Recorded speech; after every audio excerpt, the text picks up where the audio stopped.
Oh, ito nga pala yung pinakamalalim. May sinasabi ko, pag nalagyan ng tubig, ulan, tubig, baha. Puta, babalentong ka dyan. Tapos may kasabay kang mga malalaking truck, trailer truck. Puta, pisat ka. Puta, dami lubak. Grabe. Naglitawan ng lubak dito. Ayun, oh, grabe. Putang ina, wala naman nakaraan yan. Lumalim ngayon. Putang ina. Bang! Bang! Bang! Putang ina. Ayun pa, oh, grabe. Lumitaw na rito. Pagdaan ko nakaraan, wala pa to ah. Pagkatapos sa isang bagyo, pag may sumunod pa na bagyo, wala na. Butas-butas na yan. Pati yung nasa likod kong truck, umiiwas sa lubak.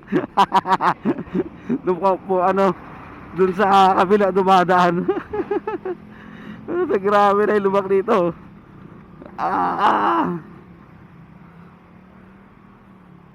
Dito na tayo sa ano, Tagtagan portion. Ito yung tagkawayan ng ano, Maisan Road.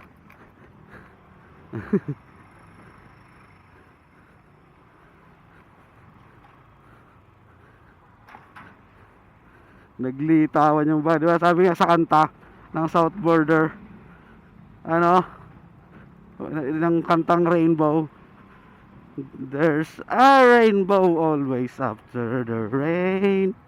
So hindi lang rainbow ang lumalabas after the rain, pati rin mga lubak lumalabas din yung mga yan.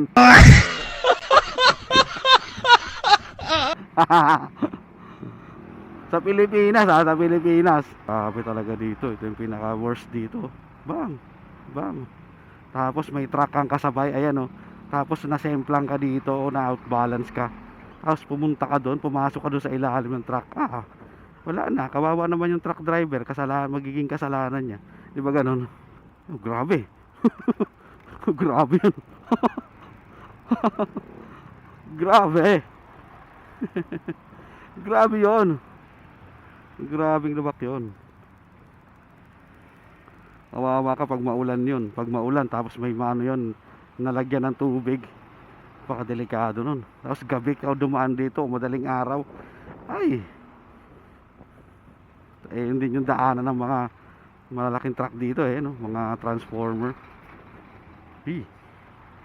Kaya pag dito, ride safe tayo palagi. Huwag nang pilitin pag hindi na, pag alanganin, huwag pilitin sisingit, huwag pilitin na pumasok, diba? Marami nang nadali dito. Nadaganan ng truck. Layo tayo dito, hilubak dito. Ayun o.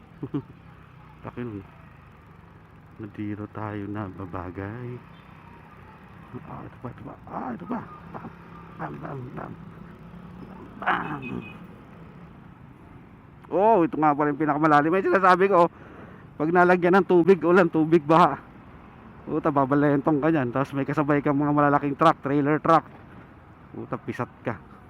Ayun na pala yun. Doon pala ako sa kabila nakaraan. Oo nga, nung pumunta ako doon, papunta ako nakaraan, hindi ko pala pa yung ganun no? Yung U-turn ano na yun, yung tawag sa ganun, pag pagbabago ng ano, huminto si kuya